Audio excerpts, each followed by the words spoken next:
But then there was this one day, I got out of the shower and I had this little hack where, if I kept the water on really hot, got really steamy in the shower, that by the time I would get out, the mirror would be covered in condensation, all fogged up, so I wouldn't have to see myself when I toweled off. But I was rushed this one day at my dad's, and I don't know what was going on, but obviously he needed to get my brother and I out early that Saturday morning. So I was being rushed to have a quick shower and get out, in and out. And I remember when I got out, I could see in my peripheral my reflection. And normally I'd be very quick to just sort of towel and shield my eyes so I didn't have to look at myself. But this morning I decided to turn and I locked eyes. And then I did the scan. I started to move my eyes down, stopped on my belly. As I started to make my, bring my eyes back to the top, I got up there and, I had just toweled off, but I needed to towel off again just based on the streams that were running down my face, that ugly cry, like that was where I was at. That's how I was feeling. And it was like this incredible release for some reason. Like I really felt like, I just needed to get it all out. And in that moment, I don't know why, I don't know how, but the what do I need to do right now to start changing things? And all that came to mind was tell my dad I want to make a change.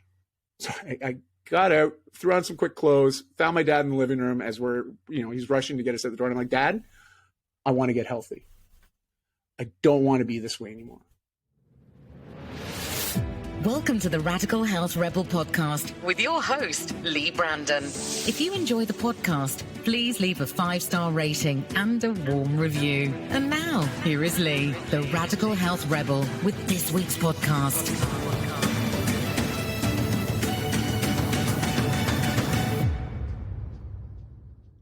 Dai Manuel, welcome to the Radical Health Rebel podcast. How you doing?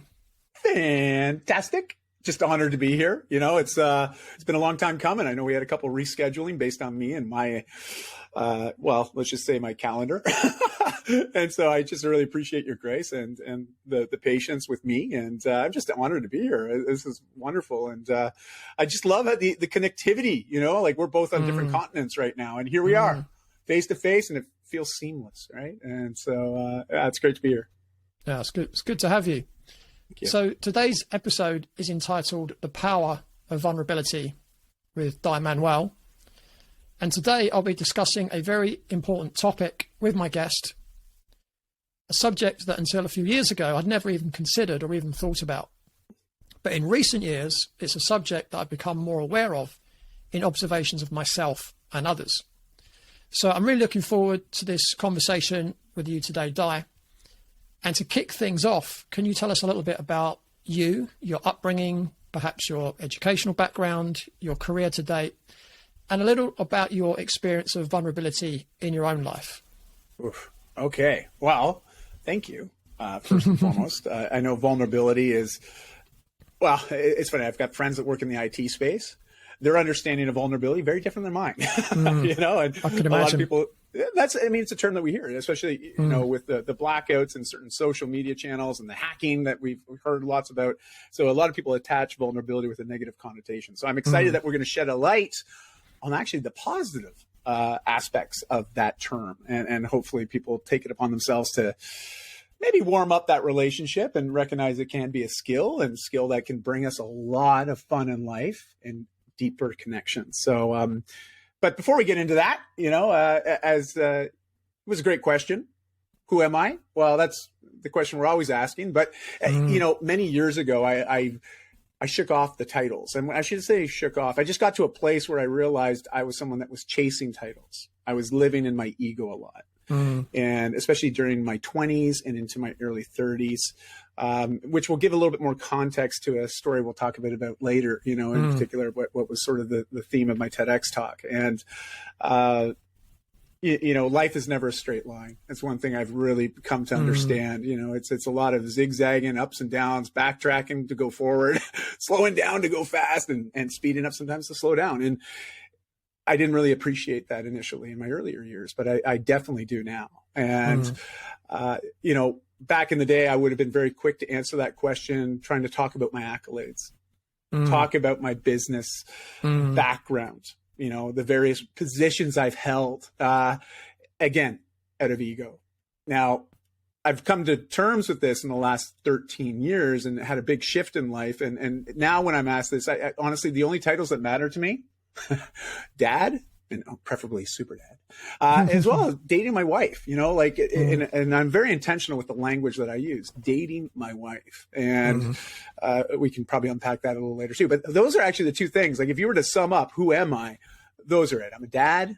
I'm also a committed husband and partner.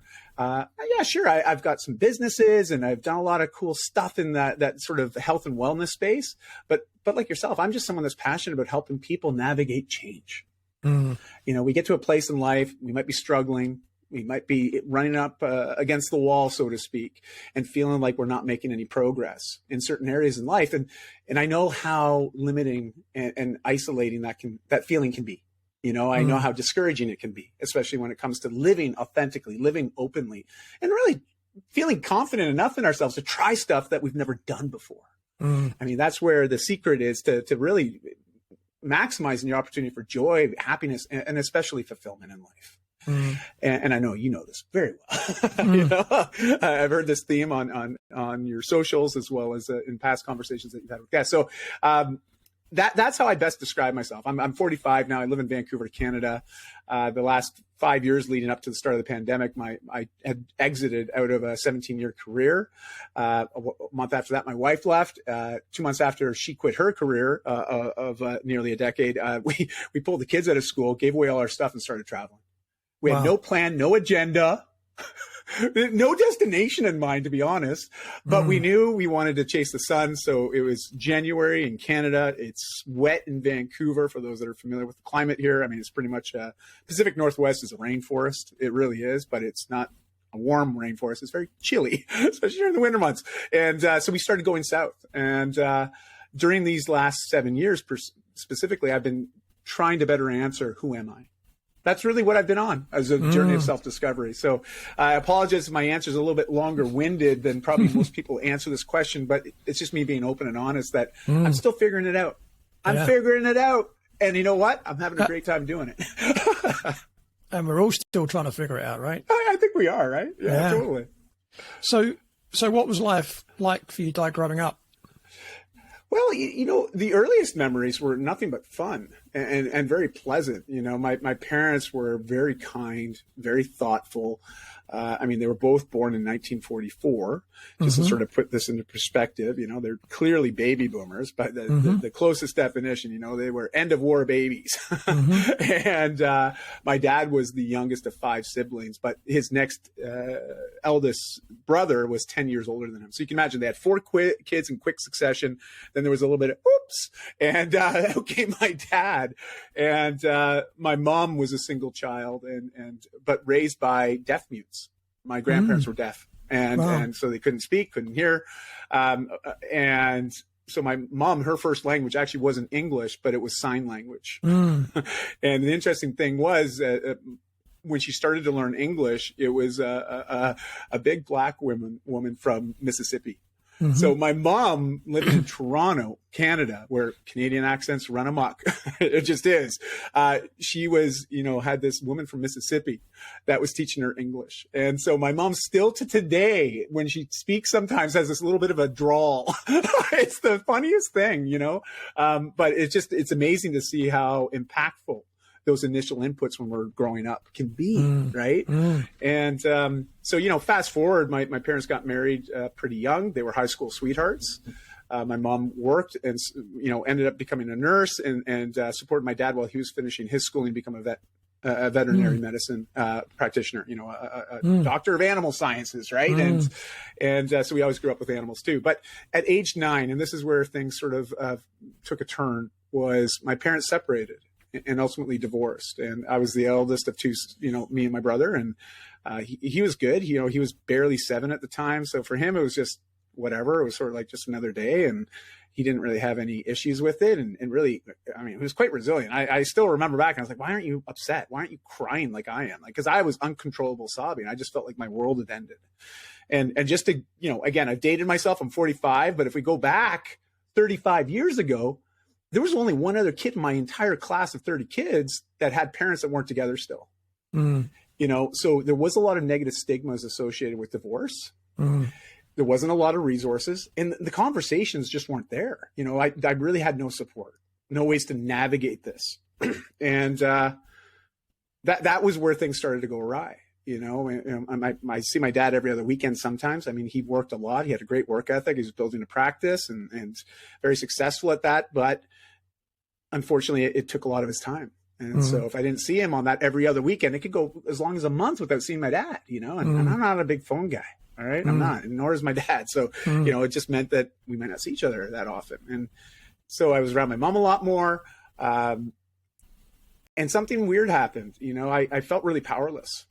Now, again, I've reframed all this. I've been able to work with professionals to sort of work through some of this trauma from the early childhood, because it did create some challenges for me, especially in my teen years and then into my 20s and even my early 30s. So it's amazing to see how these early traumatic events can still impact and linger with us if we don't try to reconcile our relationship with these past memories. And so long and short of it, I learned very early on that I could eat certain things and do certain things that would make me feel better in the moment, that could make me ignore anything that was going around me.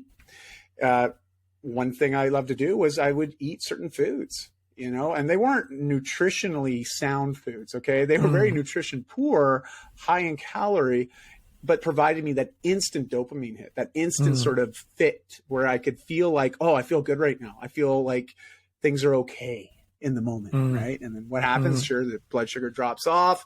We get to that bad energy place. We start to crash. It's like, oh, woe is me. And in fact, I'd often feel worse than I was before eating. And of course, you eat again. It was just this sort of cycle. And it was a cycle I was in for 5 years. And a lot of the activities I did were again, seeking those little retreats or escapes, movies and video games.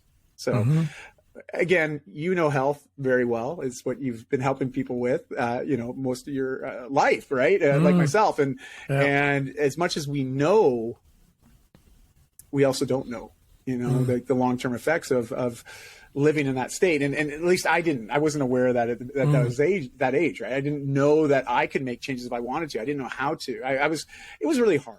Okay. I all the cliches and the typical stigmas that are associated with someone that's morbidly obese, that's what I was living. Because by age 15, I had just kept growing bigger and bigger and bigger year after year because my habits were the same.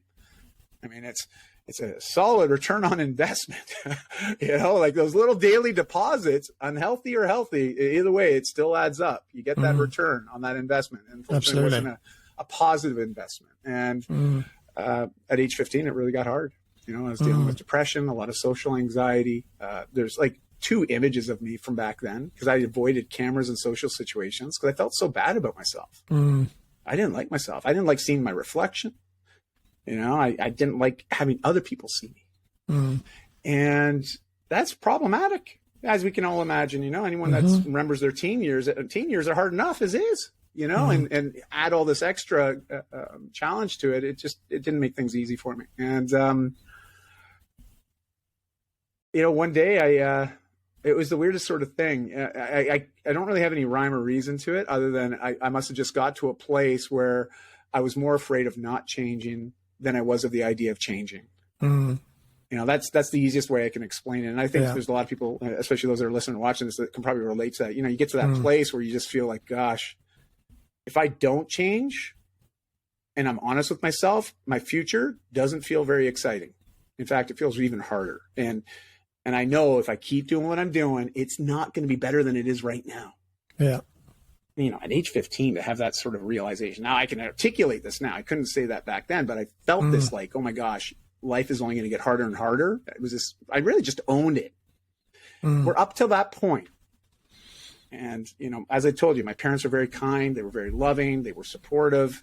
They wanted my brother and I to be happy. I mean, that's really what they wanted. It's what every parent wants for their kids. They want them to be happy, joyful. And so they saw me hurting. And they would often come to me and, hey, can we get you a gym membership? How about we hire you a personal trainer? Oh, I have a friend that's a dietitian. Why don't we have a consult with her? These are just examples of some of the things that they would often come to want to help me.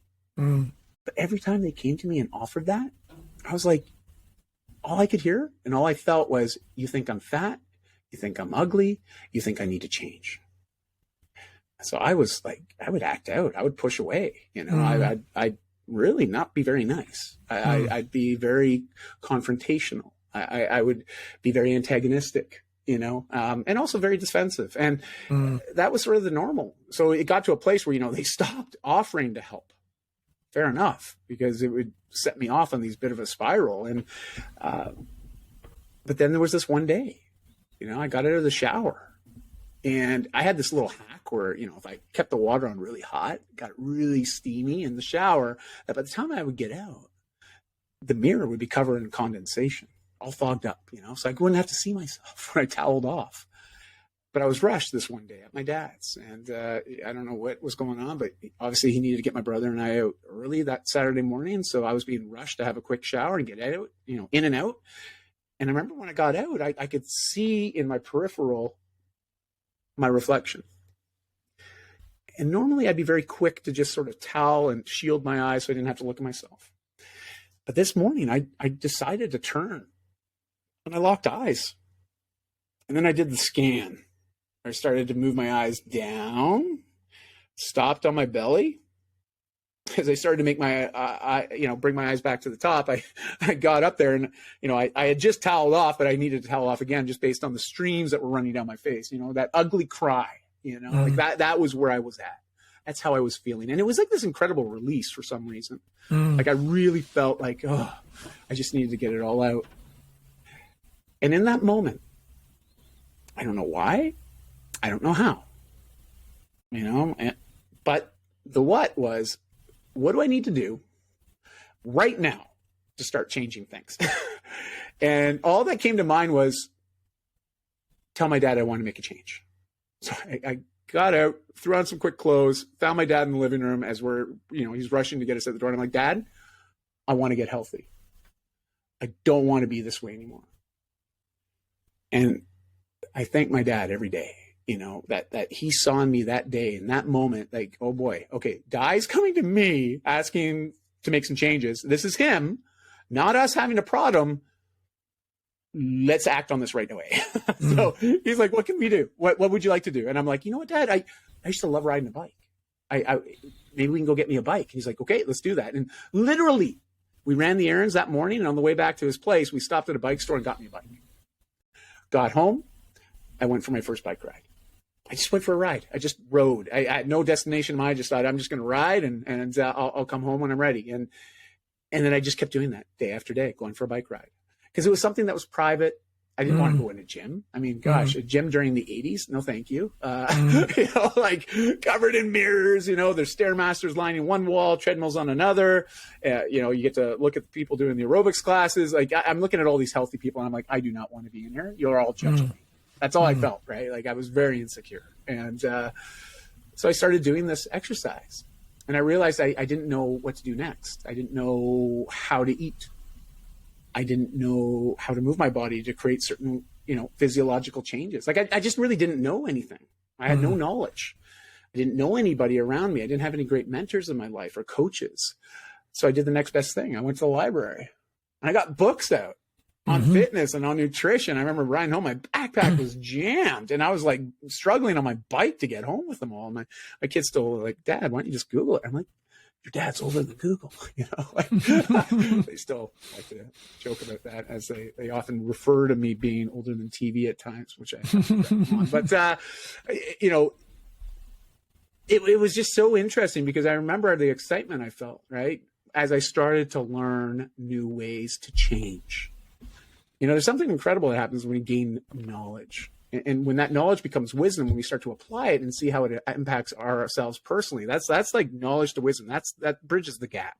It's the actions that we do, right? To implement what we're learning. And I learned that early on. And thank goodness I did, because I just trusted that if I kept doing a little bit of the right things every day, that big change would eventually happen, that I would get to that place that I wanted to get to, which was, I just wanted to feel healthy. And also, people say like, what was the other motivation? I'm like, well, if I'm honest, I wanted a girlfriend.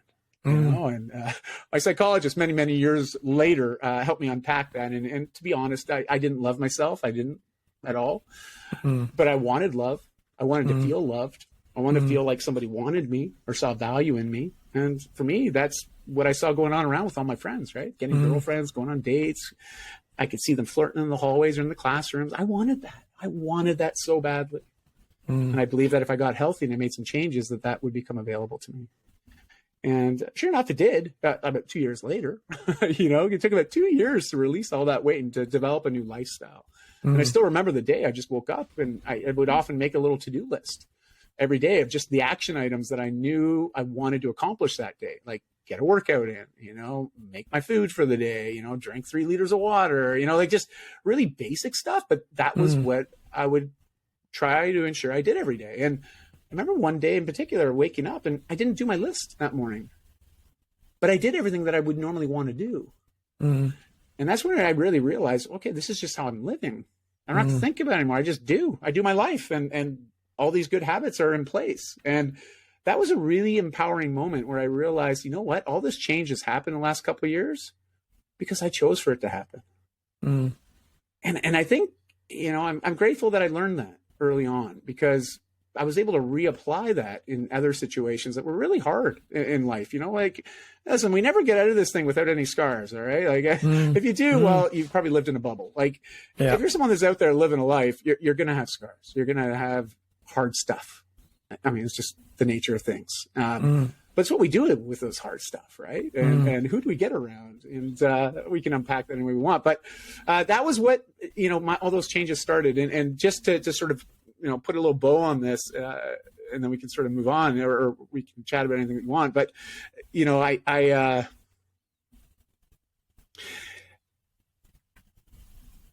it was the weirdest thing. All right. I remember, if I sort of share this little side story here, because this is where I realized what I wanted to do the rest of my life. I was 17 and change. A friend of my mom's came to the house, and I remember him coming to the door, and Larry was he's like, "Hey, is your mom around?" And I'm like, No, she's in the back doing some gardening. You can just walk in the back, you'll find her. She's out there somewhere. And he's like, "Oh, okay, great." And then he kept looking at me through the screen door while I'm in the kitchen preparing for some food. And I'm like, "Okay, what are you hanging out for? I told you my mom's not here." Like, I'm 17. This guy's like in his 40s. I'm like, "Dude, what's up?" Like you could tell that my gesture's like, "What's going on here? Why do you keep looking at me? Why don't you my mom's over there?" It felt kind of awkward, right? And then he asked something. He said, "Well, actually, before I see your mom, can I ask you some questions? Can I talk to you?" And I was like, "Oh, what did I do on the weekend?" I remember there was a party this weekend. Did I do anything bad? What am I forgetting that I did? Instantly I'm like feeling the sweats come on, giving my heart rate go up, because I'm like, an adult, twice my senior, wants to have a conversation with me one-on-one. I must be in trouble. Like that was instant fear, right? And as we sat down, the first thing out of his mouth was he was acknowledging the changes he had seen me navigate the last couple of years. And it made me feel really good, seeing that I was feeling seen, right? And more importantly, also feeling heard, which happened next, because he then proceeded to say, "Listen, I want to get healthy, or healthier," is how he framed it. I want to lose some of this weight. And I remember him grabbing his gut and doing the, like the little shake where they grab the rolls. And he's like, "I really want to get rid of this. Like, do you think you can help me?" I was like, "Sure, I can share with you what I did and what helped. And I would love to, no problem." And so we started that relationship. I started to provide some insights and some guidance, some coaching, a little bit of mentorship. But here's the thing. At 17 years old, it was the first time I felt I had value to offer. It's the first time that someone saw me and saw that I had value to offer. That was a wonderful feeling. And right then and there, I got bit by the bug. The bug to coach and mentor people, because I felt so fulfilled after that conversation. I was like, I want to do more of this. This feels good. This feels right. This feels aligned with the kind of things I want to be doing. And so I knew right then and there that for the rest of my life, in some capacity or another, I'd be serving others and helping them with change, and fast forward, almost 30 years now I've been doing this. I'll be 46 in about a month's time. And Yeah, I've been coaching and mentoring people. And I still love it as much today as I did on that day when I was 17, having that first conversation with Larry. You know, like it hasn't really changed much other than I've learned a bit more. You know, I've also had to move aside from my ego and realize that, you know, empathy is a much more empowering feeling and emotion than fear, than guilt, than shame. You know, it overpowers all those. And so I look to create and foster more empathy and understanding and connection. And that's where vulnerability comes in, right? Like, otherwise, I was living in my ego. I was like the old traditional cliches of no pain, no gain, right? Like as some of us trainers may or may not have tried to maintain with our clients at some point or another. But I used to believe that, you know, in my early 20s, especially. That's probably why I wasn't a very successful personal trainer. But you know, hindsight's not always 20/20. But yeah, so that's sort of, you know, my teen years. And then, you know, I gained so much clarity and confidence that when it came to taking action, I was pretty quick to take action at times. In particular, I graduated high school and I was like, okay, peace out. I'm moving out west. And literally I moved from Toronto to Vancouver and I didn't look back. I knew at 18, I'm never going back. I need to start my own life. I want my own life. And fortunately, I got into the University of British Columbia, so it made that transition even easier with my parents, less things to discuss or fight about. I'm like, I got into school here, so I'm going in there for school. Meanwhile, thinking in the back of my mind, I ain't never coming home. You know, like this is my new home. This is my life. And yeah, and that's when the next journey began, you know, at around 18 years old. But yeah, that's sort of the origin, man. That's sort of like the hard stuff. Obviously, there's lots of other stuff that happened in those earlier years, but that was the most impactful decisions and to be fair, challenges that set my life to where it is today. You know, had I not had those experiences that time, would we be talking today? Probably not. No. Would I be alive today? I don't know. Honestly, I don't know. When you were speaking earlier, I was thinking, actually, it's unusual for someone at 15 to actually see the light, for want of another phrase. You know, and I'm sure you do get people in your 40s and 50s coming to you. Yeah. In the place you were at when you were 15. You bet. Absolutely. So the fact that you learned important lessons that young has given you several decades to be able to you know, be of service to others for all that period of time. Yes. Thank you. Yeah, it's been a heck of a journey. But I have to make one little note. You know, I realize that some people, they just grew up being very active. You know, were attracted to sports. They may have had parents that were very encouraging or themselves very sporty, you know, where they already had active lifestyles. And to be fair, that was something that wasn't modeled to me by my parents. You know, my mom's always struggled with her weight. My dad was, and you know, I loved my father. Okay, please don't take this the wrong way, or I'm not trying to be mean, but he was skinny fat. Okay, like he was, you know, his body fat percentage is quite high, even though his body weight, BMI wise, would always be in the healthy zone.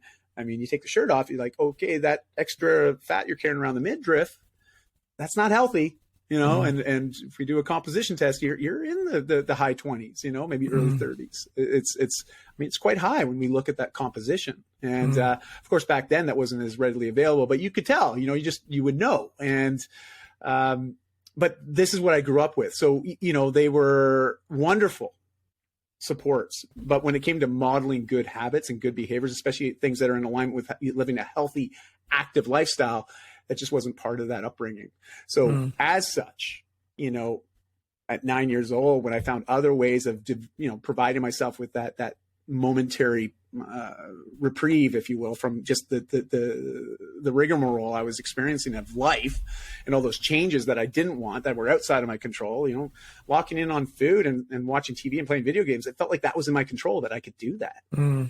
And I didn't come from fitness, you know. So when I did eventually find fitness and found my health again and reclaim that, I knew I was never going back. You know, and so I'm just fortunate that I had that experience early on. Where, yeah, you're right. I see people now in their later years of life wanting to now make those changes, but they may have been people that were very active and very healthy for a good period of their life. But then those habits fell off the wayside, right? And as such, well, some of these other unwanted results, you know, just became part of their life. And so, I come from a very different perspective, and because I know a lot of people in the health and wellness space, you're from one of two schools typically. One, you've always been healthy and active and you just love that aspect of life and you want to help others cultivate more of that too. Or you're coming from the other side and you've been through something really hard. Yeah. And you've come out the other side thinking, geez, that was awesome. I mean, it's not usually awesome when we're going through it, but once we get through it, we can look back and say, well, that was awesome. I did that. That was great. But obviously when we turn around and look back and see what we've come through, there's other people on the other side of that wall. And we're thinking, geez, they want to do the same journey. There were some pretty nasty potholes here and I tripped a few times. I'd like to help them so they can navigate it a little bit more smoothly than I can. Yeah. And that's sort of that connection, if you sort of riff on Joseph Campbell, I think is the hero's journey, right? Very much. Yeah. That's alive and present in my life now. Like when I look at that framework, I'm like, oh yeah, that's exactly what's happened to me. I think about the gurus or the influence, that mentor that meets us at some point on that journey that really helps us. And I'm very grateful and fortunate that I've had a few people like that in my life, and that's what I wish for anybody. And anybody listening to this, it's like, if you don't have a great coach or mentor in your life, well, don't stop looking for one, it's amazing how much they can help us make the changes a little bit more smoothly than we can do on our own, and I see value in that. And anyways, yeah, sorry, I start to ramble a bit. It's that's okay. But that's sort of those early days, right? It's interesting you mentioned the hero's journey because I almost called this podcast the Hero's Journey podcast. No way, really? Yeah. Oh wow, that's super cool. And to be honest, most of my episodes, if you listen back, is an explanation of the person's hero's journey. Which leads me on quite nicely to my next question. Yeah. When did you meet your wife? Oh, early 20s. So I think I was 21 or almost 22. I think I was it was right around my birthday. And I had just broken up with a girlfriend. It was actually a fiance. And which is just a whole nother story. And, she was great, but I was just young and naive and we were both, early 20 somethings and, that puppy love, that instant sort of love. And anyways, long and short of it, I remember proposing on the beach during a full moon and thinking that this is the best thing since sliced bread, right? Not really thinking about what was I committing to or asking. And I think we were both at that frame of mind. But anyways, after about a year, that ended before anything went further. But during that time, I moved out because we had been living together, and I moved back in with my brother. And my brother had this 3-bedroom place, and I rented one of the rooms. And so it was nice, moving back in with my bro who had moved from Ontario to Vancouver. I had lured him out, and he now lives out here now still to today. And actually, my mom's now relocated out here too. So I keep trying to bring people to Vancouver. I'm like, come on out, because I really didn't want to travel out their way. So there's some selfish motivations there, but I knew it would be better for them. So my brother, I think what's the easiest way to sort of describe this? Those periods in life, they're just not always the most clear in my mind. But when I think back to my brother introduced me to my now partner, in my early 20s, he was working with her and she's a redhead, tinge of ginge. Okay. And I'm very partial to redheads, always have been. It's the Welsh blood in you. I think so. You're right. And also she's just a wonderful woman and very kind, but also fiery. Right. So no BS kind of a woman. And I always loved that because she was that accountability she provides me from a loving place, but she will challenge me and push the right buttons to do so. And sometimes I don't always like it, but I know it's for the best, But we started dating and things moved fairly quickly, but not so quickly because she had already in mind, she had gotten this working visa to move to Australia. She had just come back. So she was actually back in Vancouver saving money so she could go again. And her plan this time was to go and not have a fixed return date. Obviously, we started dating. I feel a lot of strong feelings for her right out of the gate. But at the same time, I'm like, I can't really be vulnerable here or share how much I care for her because she's just going to leave me anyways. She's already, got a plane ticket. She's leaving, But we had a wonderful 3 months together before she left. And we kept in contact, Now back then it was like, the occasional email back and forth, but she had to find, little cafes to get access to the computer. So it wasn't like we heard from each other on a daily basis. Back then we just didn't, if you were a traveling backpacker, you typically didn't have a cell phone back then. And again, this is the early 2000s, late 90s, and it just wasn't as readily available, especially if you're someone that's traveling on a shoestring, so you don't have a cell phone, not like today. And we got to a place where we just accepted that, things weren't moving forward, but who knows, maybe one day she'll come back. But we kept in touch. 4 months later, I remember getting an email from her right around Christmas time. And I don't know what it was about me, but because I had basically given her the cold shoulder. I felt kind of hurt, a bit jaded of her leaving. I was like, man, we love each other. We care about each other. And she's leaving regardless. Like I felt hurt, and my maturity at that point, or lack thereof, I was like, well, fine, you're out of my life. You know what I mean? That was my mental place. It was like, I'm just going to throw you to the side and just move on then. Forget it. It's almost like you're trying to protect yourself. I really was. But then, I get the occasional email and something around Christmas time, she called me. She actually called me. And I remember getting on the phone with her and having a conversation, and just all those feelings came up again. We've ended that conversation, and I know I wasn't the warmest. I wasn't. I was still pretty cold. And then a couple of days later, I sent an email. I've always struggled with communicating my emotions. It's been something I've been working on, especially for the last 10 years specifically, working on better being able to open up and to share how I'm feeling. For the sake of developing more connection, but also giving people understanding as to why am I acting the way I am in certain situations. Like, I know if I can communicate what I'm experiencing, what I'm feeling, it helps people relate and understand, so they can also support or help. And back then I decided, I was like, forget it. I'm going to organize my thoughts. I wrote this long letter. I just poured my feelings out. Within a couple of weeks, she came home. Wow. And we've been together ever since. And I still think back to that. We started having kids within the first couple of years of being together, and it wasn't necessarily planned, but it wasn't unplanned at the same time. We were told by the GP that, with her inverted uterus, it may take a while to get pregnant. And so we're like, well, okay, we were going to have kids together one day. We might as well just start practicing, because you never know. Yeah. A week and a half later, wow. We were pregnant, right? So I'm like, stupid doctor, but we were excited. And, by 26, I was a dad. She was not quite 24 yet. And Chardonnay was born, my first daughter. And at that time, I was working professionally as a fitness equipment salesperson. Actually, I was managing a location for a national chain. And doing very well. It's what actually I didn't go back to school once I started working there and realizing that in a performance-based pay structure, the more people I serve and help, the more money I made. And I was like, this is crazy. Never worked in an environment like that. I've only ever done the hourly exchange, of hours for dollars. So for me, it was all of a sudden like, whoa, if I work really smart and I focus on the relationship with people and I help them make the best decision for them, you're going to reward me by paying me more? And they're like, yeah. And I was like, sign me up, and so I just really dove into this world of sales, if you will, customer service, retail. And I liked it. I really did. I liked it a lot, because originally I was thinking I was going to be a lawyer or potentially a teacher, because with a philosophy and English lit degree, your choices are limited. Okay. And hence that's why I was always into fitness, because I just loved that. I always figured I'd work in that, but wasn't sure if there was a potential career there. Then I found the equipment side of things, and it became very apparent, wow, there can be a career here.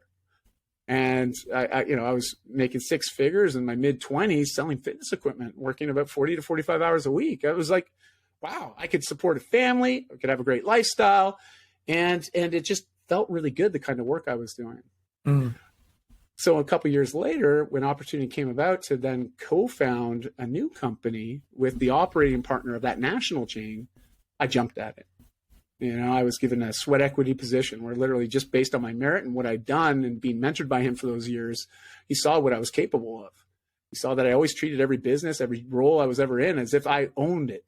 Like it was just, I watched my parents. That's how they always treated every job they'd ever done, was like they owned it. The full accountability, the work ethic was there. So I modeled that. And it was seen, and he must have seen something in me, because he's like, I can work with this. There's good clay here. I can help mold this, and I was so hungry. I was starving for mentorship, starving. I wanted someone to teach me. I did. That's what I wanted. And he saw that. And so, James took me under his wing and fast forward, we worked together for 17 years. And he was the CEO, I was the CMO and COO. And so I was marketing and operations and sales, and he was, the executive officer, which basically overseed all the cash flow, along with our CMO, or CTO. Anyways, long and short, it was an excellent experience. We grew that company to 8 figures a year, and I had a lot of fulfillment doing what I did, but eventually it just wasn't fulfilling anymore because I started going through some huge changes 13 years ago, because I went from food to alcohol.